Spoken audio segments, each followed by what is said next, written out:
Share market. आप देखेंगे तो इसमें दो शब्द जुड़े हुए हैं, दो वर्ड्स जुड़े हुए हैं। पहला है शेयर और दूसरा है मार्केट। मार्केट तो आप सभी लोग जानते हैं, मार्केट वो प्लेस होता है जहाँ पे कोई भी कमोडिटी, कोई भी वस्तु खरीदी या बेची जाती है। जैसे अगर फ्रूट मार्केट की बात करें तो वहाँ पे फ्रूट्स को खरीदा और बेचा जाता है। ऐसे ही जब हम शेयर मार्केट की बात करते हैं तो ये वो प्लेस है जहाँ पे शेयर्स को खरीदा और बेचा जाता है। तो अब नेक्स्ट क्वेश्चन ये अराइज होता है कि शेयर क्या होता है। शेयर का अगर हम हिंदी मीनिंग देखें तो वो होता है भाग या हिस्सा। किस चीज का भाग या हिस्सा? किसी कंपनी की ओनरशिप में भाग या हिस्सा, किसी कंपनी के मालिकाना हक में भाग या हिस्सा। मुझे पता है कि अभी भी क्लैरिटी नहीं आई। शेयर्स को प्रॉपर्ली समझने के लिए आपको वेरियस फॉर्म्स ऑफ बिजनेस, यानी बिजनेस करने के जो अलग अलग तरीके होते हैं उन्हें प्रॉपर्ली समझना होगा। जैसे कि प्रोप्राइटरशिप फर्म होता है, पार्टनरशिप फर्म होता है, प्राइवेट लिमिटेड कंपनी होती है, पब्लिक लिमिटेड कंपनी होती है। तो ये सारी चीजें आपको समझनी पड़ेंगी, उसके बाद ही आप शेयर को प्रॉपर्ली समझ पाएंगे। तो मैं आपको एक रियल लाइफ एग्जाम्पल से ये सारे कॉन्सेप्ट समझाने वाला हूँ इस वीडियो में। तो आप थोड़ा सा प्रिपेयर रहिए कि वीडियो थोड़ा सा लंबा होने वाला है, बट मैं एक चीज आपको प्रॉमिस करता हूँ कि इस वीडियो को कंप्लीटली देखने के बाद आपके नॉलेज का जो लेवल होगा वो कंप्लीटली एक डिफरेंट लेवल पे होगा, और ये आप खुद रियलाइज करेंगे इस वीडियो को कंप्लीटली देखने के बाद। वीडियो कंप्लीट होने के बाद कमेंट बॉक्स में जरूर बताइएगा कि मैंने अपना प्रॉमिस पूरा किया कि नहीं। मुझे आपके कमेंट्स का बेसब्री से इंतजार रहेगा। तो चलिए बिना टाइम वेस्ट किए शुरू करते हैं आज के इस इन्फॉर्मेटिव वीडियो को। शेयर को प्रैक्टिकली समझने के लिए हम एक रियल लाइफ एग्जांपल लेते हैं। एक पर्सन है मिस्टर सचिन, जिसने एक अच्छे कॉलेज से अपना ग्रेजुएशन कंप्लीट किया और एक कंपनी में एक अच्छी जॉब करने लगा जहां से उसे प्रॉपरली सैलरी आती थी। बट सचिन का जो हमेशा से इंटरेस्ट था, हमेशा से जो रुझान था, वो खुद का बिजनेस करने में था। एक दिन जॉब करते करते उसे बिजनेस का एक आइडिया आया और उस दिन उसने डिसाइड किया कि वो जॉब छोड़ के अपना खुद का बिजनेस चालू करेगा। और फाइनली उसने अपना एक बिजनेस स्टार्ट किया। वो बिजनेस था ऑनलाइन बुक्स की सेलिंग का। उस बिजनेस को चालू करने के लिए उसने जो भी सेविंग्स की थी 4-5 सालों में, वो पूरी सेविंग्स जो है बिजनेस में लगा दी। तो 5 लाख रुपए लगा के सचिन ने अपना एक बिजनेस चालू कर दिया जिसमें वो ऑनलाइन बुक सेल करने लगा। ये 5 लाख रुपए जो है इसे कहा जाता है कैपिटल। तो ये जो बिजनेस चालू किया सचिन ने, इसे बोला जाता है प्रोप्राइटरशिप बिजनेस। यानी एक सिंगल पर्सन, एक अकेला व्यक्ति बिजनेस चालू करता है और बिजनेस में लगने वाली पूंजी यानी कैपिटल वो खुद ही अपने पर्सनल सोर्सेस से अरेंज करता है। तो इस तरीके से सचिन ने एक प्रोप्राइटरशिप बिजनेस चालू किया जिसमें उसने 5 लाख रुपए की कैपिटल लगाई। 1-2 साल सचिन ने बिजनेस जो है इसी तरीके से चलाया और बिजनेस जो है अच्छा चलने लगा। तो सचिन इसमें से काफी अच्छा प्रॉफिट बनाने लगा और काफी सारी डिमांड आने लगी बुक्स की। अब सचिन को अपना ये जो बिजनेस है ये ग्रो करना था। ग्रो करने के लिए सचिन को कैपिटल यानी और पूंजी की जरूरत थी, बट उसके पास कैपिटल जितनी भी थी वो लगा चुका था। जो भी प्रॉफिट आया वो भी उसने बिजनेस में ही इन्वेस्ट कर दिया। बट अभी भी सचिन को कैपिटल की और रिक्वायरमेंट थी ताकि वो अपने बिजनेस को और एक्सपांड कर सके। अभी तक सचिन का जो कैपिटल था, जो 5 लाख का लगाया था, उसके बाद बिजनेस ने जो प्रॉफिट कमाया, ये करते करते अभी टोटल कैपिटल जो सचिन की थी 25 लाख तक पहुंच गई थी। क्योंकि एडिशनल कैपिटल की रिक्वायरमेंट है तो उसने अपने एक कॉलेज के फ्रेंड मिस्टर बिन्नी को अपने साथ बिजनेस में पार्टनर बना लिया। तो बिन्नी भी इक्वली कैपिटल यानी 25 लाख रुपए की कैपिटल बिजनेस में लेके आया। अब दोनों का जो शेयर है कैपिटल में वो हो गया 50-50%। इस तरीके से जो एडिशनल कैपिटल आया उसको लगा के उन दोनों ने अपने बिजनेस को और ग्रो किया। अब दोनों दोस्तों ने मिलकर काफी मेहनत की। बिजनेस जो है काफी बढ़ने लगा। उनकी किताबों की डिमांड पूरे देश में अलग अलग हिस्सों से आने लगी। तो अब उनको जो स्टॉक रखने के लिए हर सिटी में वेयर हाउस जो थे वो बनाने थे, ऑफिसेस बनाने थे अलग अलग। तो इसके लिए उन्हें और ज्यादा कैपिटल की रिक्वायरमेंट हुई। अब बिजनेस को एक्सपांड करने के लिए दोनों फ्रेंड्स ने ये डिसीजन लिया कि वो किताबों के साथ साथ अदर कमोडिटीज भी अपने इस प्लेटफॉर्म से सेल करेंगे। अब इसके लिए उन्हें और ज्यादा कैपिटल की रिक्वायरमेंट हुई। अब पैसा और कहां से आए? तो पहला तो ऑप्शन था कि वो बैंक से फंडिंग करा लें।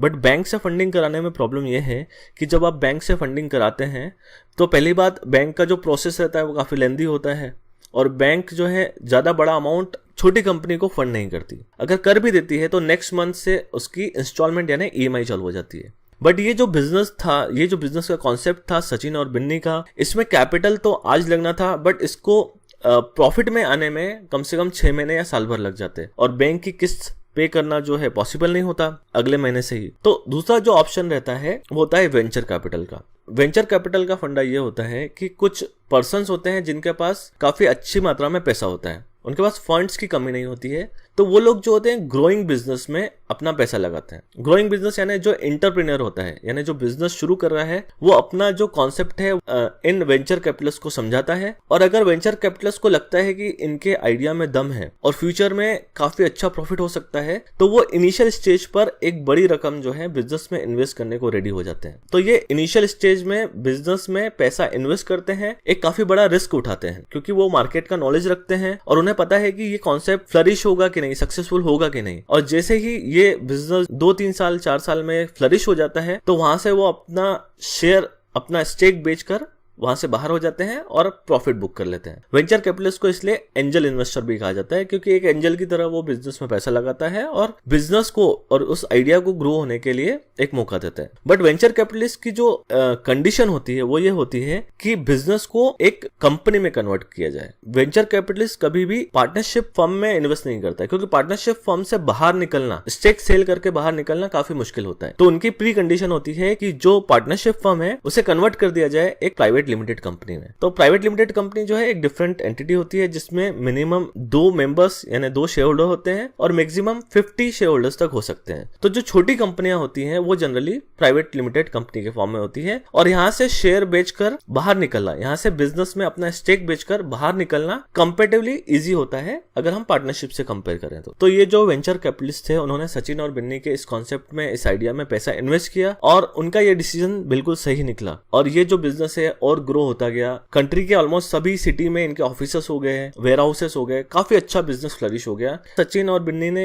जो डिसीजन लिया कि उन्हें अपने बिजनेस को और ज्यादा एक्सपांड करना है, जरूरत का हर छोटा बड़ा सामान जो है ऑनलाइन उनके पोर्टल पर अवेलेबल हो, बट उसके लिए उन्हें काफी बड़े कैपिटल की जरूरत पड़ेगी। अगेन उनके पास पैसा जुटाने का एक ऑप्शन था कि वो बैंक लोन ले लें, बट बैंक लोन में अगेन वही प्रॉब्लम कि बैंक के जो प्रोसीजर है वो काफी लेंदी होते हैं, बैंक इतना बड़ा अमाउंट फंड नहीं करते, इतना रिस्क नहीं उठाते। अब एंजल इन्वेस्टर्स की भी बात करें तो उनकी भी एक लिमिट होती है। अब उनका जो रिक्वायरमेंट था वो 10 करोड़, 25 करोड़, 30 करोड़ का नहीं था, उनका रिक्वायरमेंट अब 500 करोड़ का था। अब इतना बड़ा पैसा जो है जुटाने का केवल एकमात्र तरीका होता है पब्लिक से पैसा लिया जाए। पब्लिक से पैसा लेने का मतलब क्या है? आईपीओ लेके आए, इनिशियल पब्लिक ऑफरिंग जिसे कहते हैं। हमारे देश में आईपीओ केवल पब्लिक लिमिटेड कंपनी ही ला सकती है।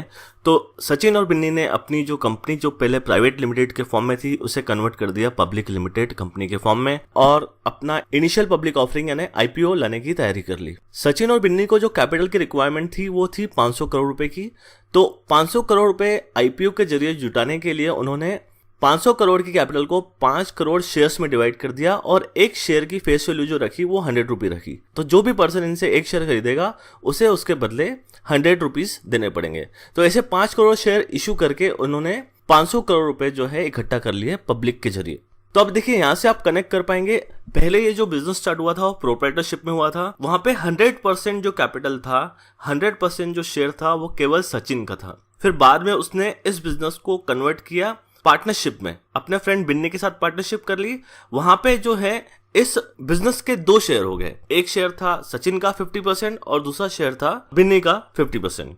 फिर इनके बिजनेस में आया एंजल इन्वेस्टर, तब वहां पे जाकर बिजनेस के 3 हिस्से यानी 3 शेयर हो गए।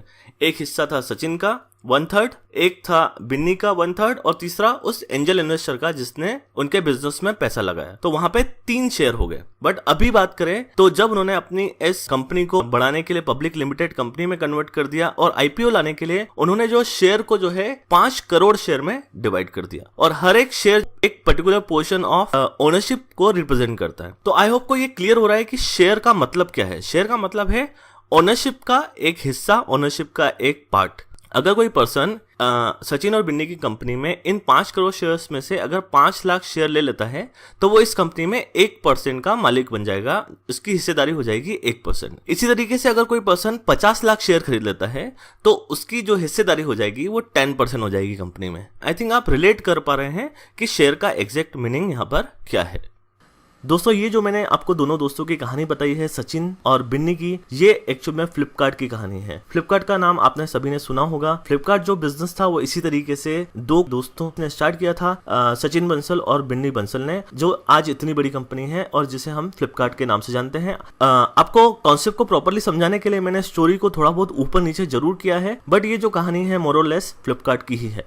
हमारे देश में जितनी भी बड़ी कंपनियां हैं, चाहे वो TCS हो, चाहे वो रिलायंस हो, चाहे वो इन्फोसिस हो या फिर HDFC लिमिटेड हो, इन सभी कंपनियों ने पब्लिक से पैसा ले रखा है इनिशियल पब्लिक ऑफरिंग यानी IPO के जरिए। ये जितनी भी कंपनीज हैं पब्लिक लिमिटेड कंपनीज हैं। तो ऐसा क्या कारण है कि हर बड़ी कंपनी जो है IPO लाके पब्लिक से पैसा लेना पसंद करती है? अब बात को समझिए, ये कंपनीज अगर बैंक से लोन लेकर अगर अपना बिजनेस बढ़ाते तो इसमें एक सबसे बड़ा ड्रॉबैक है कि बैंक का पैसा एक सर्टेन पीरियड के बाद बैंक को एक बड़े इंटरेस्ट अमाउंट के साथ रिटर्न करना पड़ता है।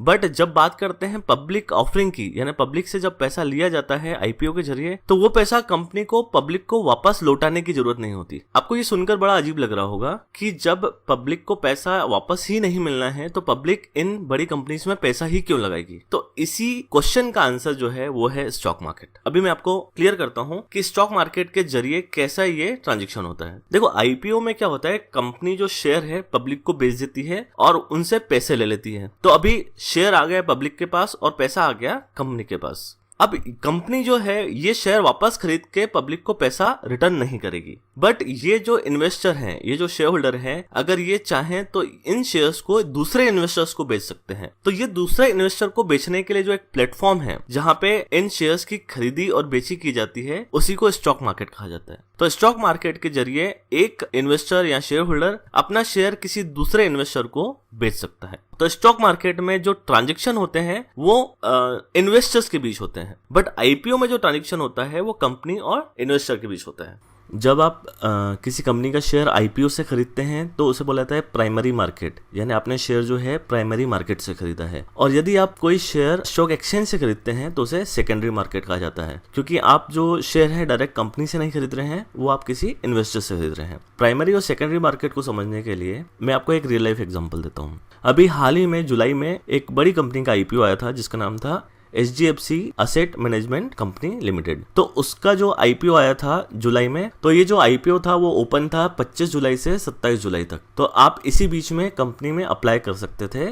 तो सपोज किसी पर्सन ने इस कंपनी का जो शेयर है IPO में खरीद लिया, तो ऐसा कहा जाएगा कि इस कंपनी का शेयर जो है पर्सन ने प्राइमरी मार्केट से खरीदा है। पहला क्वेश्चन आता है कि क्या आप आज कंपनी से यानी HDFC AMC से उसका शेयर खरीद सकते हैं? आंसर है नहीं, क्योंकि वो ऑलरेडी टाइम पीरियड है वो निकल चुका है। जनरली ये जो पीरियड रहता है IPO का वो 3 दिन रहता है, यानी 3 दिन में आपको वो शेयर के लिए अप्लाई करना पड़ता है। तो ये पीरियड था 25 जुलाई से लेकर 27 जुलाई तक का, जो कि निकल चुका है। तो आज की तारीख में आप HDFC AMC का शेयर आप कंपनी से नहीं खरीद सकते हैं। अब दूसरा क्वेश्चन, क्या आप स्टॉक एक्सचेंज में HDFC AMC का शेयर खरीद सकते हैं? आंसर है हाँ। ऐसे कई इन्वेस्टर होंगे जिन्होंने IPO में इस शेयर में इन्वेस्ट किया होगा और वो आज अपना शेयर ये जो है बेचना चाह रहे होंगे। तो आप उन इन्वेस्टर से जो है आज की तारीख में स्टॉक एक्सचेंज के माध्यम से ये शेयर खरीद सकते हैं। तो आप जब स्टॉक एक्सचेंज से किसी कंपनी का शेयर खरीदते हैं तो उसमें कंपनी का बिल्कुल भी इन्वॉल्वमेंट नहीं होता। अब ये जो पब्लिक के बीच में शेयर्स का जो बाइंग और सेलिंग होनी है, उसके लिए जो प्लेटफॉर्म की हम बात कर रहे हैं, उसी को स्टॉक मार्केट कहा जाता है। अब ये जो स्टॉक मार्केट होता है ये फिजिकल फॉर्म में नहीं होता है,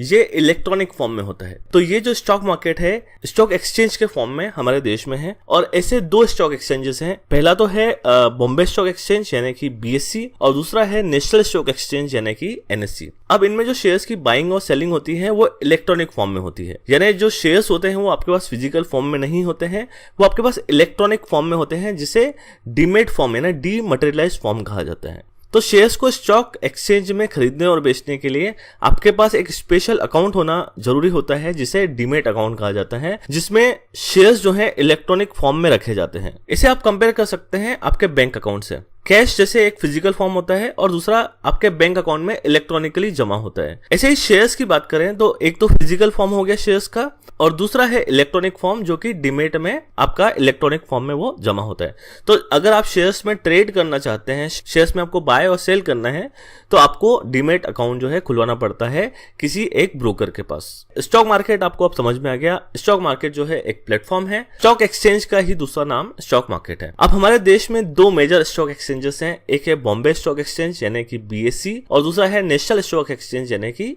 NSE। BSE जो है काफी पुराना स्टॉक एक्सचेंज है और NSE रिलेटिवली थोड़ा सा नया स्टॉक एक्सचेंज है, बट दोनों जो काम है वो सेम करते हैं। दोनों पे आप किसी भी लिस्टेड कंपनी के शेयर्स को ट्रेड कर सकते हैं, उनकी बाइंग और सेलिंग कर सकते हैं। BSE में आज की तारीख में 5000 से भी ज्यादा कंपनियां लिस्टेड हैं, और NSE में आज की तारीख में 1600 से ज्यादा कंपनियां जो है लिस्टेड हैं। तो क्या बीएसई और एनएसई पे हर कंपनी की शेयर्स की ट्रेडिंग की जा सकती है? आंसर है नहीं। बीएसई और एनएसई में उन्हीं कंपनी की ट्रेडिंग कर सकते हैं जो इन स्टॉक एक्सचेंज पर लिस्टेड है। क्या कोई भी कंपनी आकर अपना आईपीओ इशू कर सकती है और बीएसई और एनएसई पे लिस्टेड हो सकती है? आंसर है नहीं। तो किसी भी कंपनी को आईपीओ लाने के लिए और बीएसई और एनएसई में लिस्टेड होने के लिए काफी सारी लीगल फॉर्मेलिटीज करनी पड़ती हैं और इनको रजिस्टर होना पड़ता है सेबी यानी security exchange board of India से। तो सेबी जो है एक रेगुलेटर है। जिस तरीके से आरबीआई जो है बैंक्स को रेगुलेट करता है, वैसे ही SEBI security exchange board of India जो है वो स्टॉक एक्सचेंजेस को रेगुलेट करता है। तो सेबी के पास उनको जो है बहुत सारे डॉक्यूमेंट्स फाइल करने पड़ते हैं, प्रॉपर काफी सारी लीगल फॉर्मेलिटीज करके सेबी के अप्रूवल के बाद ही कोई कंपनी जो है अपना आईपीओ ला सकती है और बीएसई और एनएसई पे लिस्टेड हो सकती है। ऐसा नहीं कि कोई भी कंपनी मार्केट में आ गई और पब्लिक का पैसा लेके और भाग गई, तो ऐसा बिल्कुल नहीं होता है। ये पूरा सिस्टम जो है रेगुलेट होता है प्रॉपरली और इसको रेगुलेट करता है security exchange board of India. India में बॉम्बे स्टॉक एक्सचेंज यानी बीएसई और नेशनल स्टॉक एक्सचेंज यानी एनएसई, ये दोनों सबसे मुख्य स्टॉक एक्सचेंजेस हैं। जिससे मैंने आपको बताया स्टॉक एक्सचेंज को ही स्टॉक मार्केट कहा जाता है। इसका मतलब बीएसई और एनएसई अपने आप में स्टॉक मार्केट्स हैं। स्टॉक एक्सचेंज एक मार्केट होता है जहां पर शेयर्स को बेचने वाले और शेयर को खरीदने वाले के बीच में शेयर्स का लेन देन होता है। सेंसेक्स और निफ्टी जो है वो इंडेक्सेस हैं जिसे हिंदी में निर्देशांक कहा जाता है। जो सेंसेक्स है वो बीएसई का निर्देशांक है और जो निफ्टी है वो एनएसई का निर्देशांक है। सेंसेक्स जो वर्ड है वो दो शब्दों से मिलकर बना है, सेंसिटिव इंडेक्स, और निफ्टी वर्ड जो बना है वो नेशनल और 50 वर्ड से मिलकर बना है। बॉम्बे स्टॉक एक्सचेंज पर आज की तारीख में 5000 से ज्यादा कंपनीज लिस्टेड हैं और इसी तरीके से नेशनल स्टॉक एक्सचेंज में 1600 से ज्यादा कंपनीज लिस्टेड हैं। अब मार्केट का हाल जानने के लिए इतनी सारी कंपनीज को ट्रैक करना जो है काफी मुश्किल होता है, ये नामुमकिन है, इसलिए इंडेक्सेस बनाए गए। इंडिया में मार्केट को ट्रैक करने के लिए आपको सारी कंपनी की ट्रैकिंग करने की जरूरत नहीं है। आप सिर्फ सेंसेक्स और निफ्टी को देखकर बता सकते हैं कि आज मार्केट जो है अप रहा या डाउन रहा। जब सेंसेक्स और निफ्टी अप होते हैं यानी कि ग्रीन कलर में होते हैं तब हम बोलते हैं कि शेयर मार्केट आज अप है, और वहीं जब सेंसेक्स और निफ्टी डाउन होते हैं यानी कि रेड निशान में होते हैं तो हम कहते हैं कि शेयर मार्केट आज डाउन है। सेंसेक्स और निफ्टी को आप थर्मामीटर से आप कंपेयर कर सकते हैं। जिस तरीके से थर्मामीटर आपके शरीर का तापमान, आपके शरीर का टेम्परेचर बताता है, आपकी हेल्थ बताता है, वैसे ही जो इंडेक्सेस होते हैं सेंसेक्स और जो निफ्टी हैं वो इकोनॉमी की हेल्थ बताते हैं। अगर Sensex and Nifty green colour में है तो हम बोल सकते हैं कि आज जो मार्केट है वो अच्छी पोजीशन में है, मार्केट की हेल्थ अच्छी है। वहीं पे सेंसेक्स और निफ्टी अगर रेड कलर में है तो हम कह सकते हैं कि मार्केट की जो हेल्थ है वो अच्छी नहीं है। तो आज के इस वीडियो में मैं आपको सिर्फ स्टॉक मार्केट का बेसिक समझाना चाहता था कि स्टॉक मार्केट एग्जैक्टली होता क्या है। मेरे अगले वीडियो में मैं आपसे डिस्कस करूंगा म्यूचुअल फंड्स और एसआईपी के बारे में। अगर आपको वीडियो पसंद आए तो वीडियो को लाइक जरूर करें, और अगर आपने चैनल को अब तक सब्सक्राइब नहीं किया है तो चैनल को सब्सक्राइब जरूर करें। सब्सक्राइबर्स जो है एक तरीके से मोटिवेशन होता है जो इनकरेज करता है इस तरीके के और वीडियोस